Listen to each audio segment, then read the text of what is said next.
Hey, welcome back. So this is going to be like one of those workshop videos where I don't have the actual problem here, but I want to kind of go over it. And you're going to find this maybe one or two videos out there. Not really a common thing, but it's talked about amongst like locksmiths and people doing like Hondas. So this is just going to be a spent Honda key, just an example. And this is an example. Let's just hypothetically say this is like for a Honda Pilot or a Honda Accord, like a 2005 or 2004 when they started doing these. And let's say you cut the key blade perfect, like either with like an auto or a manual cutter, and it's good. And you know it's not the cut, but you put the key in and only goes in halfway in the door. You don't want to like proceed in the ignition, it'll get stuck. So one of the things you want to look at for some of these older keys when you're using new keys that are made like 2020 and whatnot, the tolerance. There's going to be a tolerance difference, which is going to change from the original key, which is thin here, versus the new key, which is thick here. And that's going to jam and bind those tumblers and cause issues. So say you cut the key, you go to the door, it stops. It goes in halfway. And you look at this and you're like, wait a minute. The cut's good compared to the original one.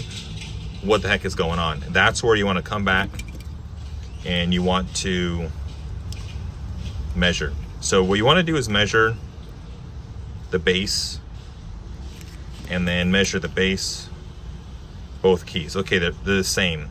But then the trick is measuring the width here,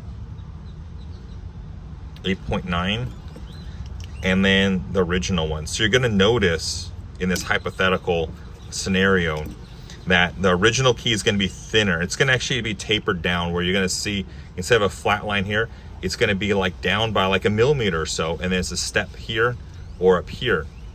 So what you're going to have to do is see that difference.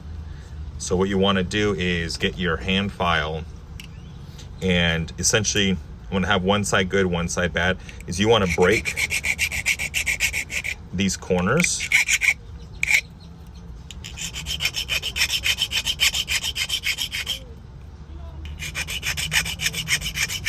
You want to break the corners. See how it's rounded, or not rounded, but I guess beveled or rounded. You want to do that, and then also along the spine.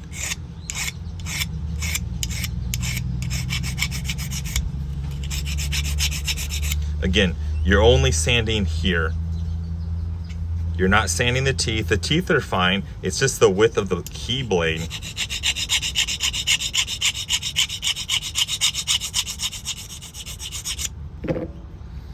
And if you look at it, all I did is sanded a smidge, not too much. And that's going to be the difference. So then you sand maybe a millimeter on each side.